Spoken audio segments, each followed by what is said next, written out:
لباستون آوردم.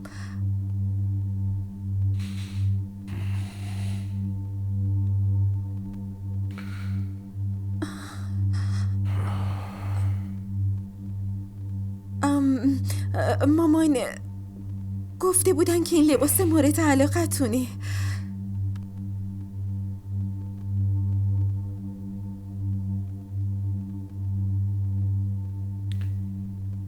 میگم من تا دیروز ازت خوشم نمی اومد. بله. میدونی اگه من قبولت نکنم باید از اینجا بری. اگه تو میخوای